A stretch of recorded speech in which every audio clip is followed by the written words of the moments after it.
Thomas the Tank Engine had been working in the coal yards all day. The little blue engine was covered in coal dust. "We can't clean you up tonight, Thomas," said his driver. "There's a problem with the hose pipe." "Bother," said Thomas. "A bath would make me feel much better. The others are sure to say I look silly." But the engines were too busy arguing to notice Thomas. James was talking loudest of all. "I deserve a new coat of paint. Sir Topham Hatt says I'm the pride of the line, and—" "Rubbish," huffed Henry. "We're all the pride of the line." "It's been like this all day," confided Percy to Thomas. "James is getting a new coat of paint and won't stop boasting about it."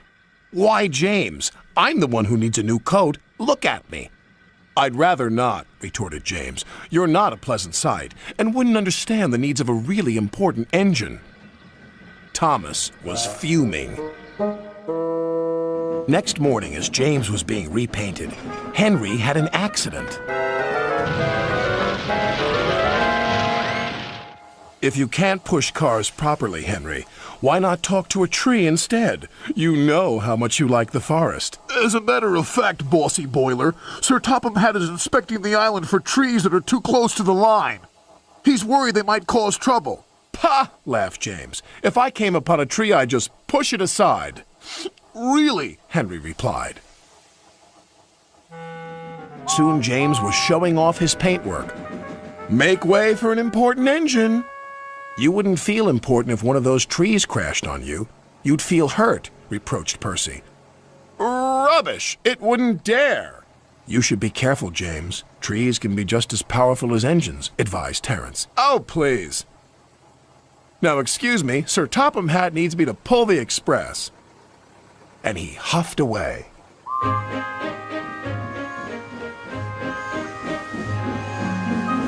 But James was wrong. "You must go to the yards and collect an important goods train, James. It's heavy, so be careful," said Sir Topham Hatt. "But, sir, I've just been repainted. Can't Thomas or Percy do it? They're dirty and like working with freight cars." "Really useful engines don't argue." So James didn't. By the time he arrived at the yards, the weather had changed for the worse. "Your color's nice, James. Pity about your face, though," said a freight car. James ignored them and set off.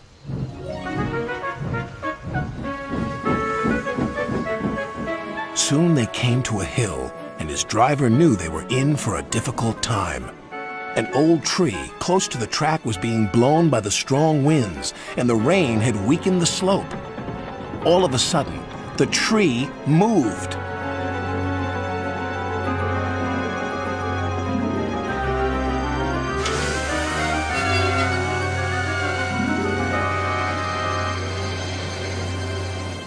"Oh, help!" cried James. "Go away!" But of course, the tree couldn't. James tried to reverse away from the tree, but his train was too heavy. Then he heard a whistle. "It's Thomas," called his driver. James felt embarrassed and worried that Thomas would laugh at him, but Thomas didn't. He knew this was no time for teasing. "Beep, beep." "I'm ready," whistled Thomas. "So am I," replied James. "As ready as I'll ever be." They were just in time.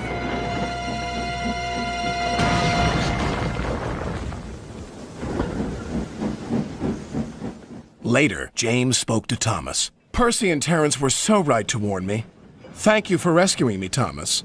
"Oh, that's all right. We engines must pull together, whatever the weather." Just then, Edward bustled in. "Sir Topham Hatt thinks you're both brave engines. Thomas, you're going to have a new coat of paint. And James, Sir Topham Hatt says that tomorrow you'll pull the Special Express." Everyone was very happy.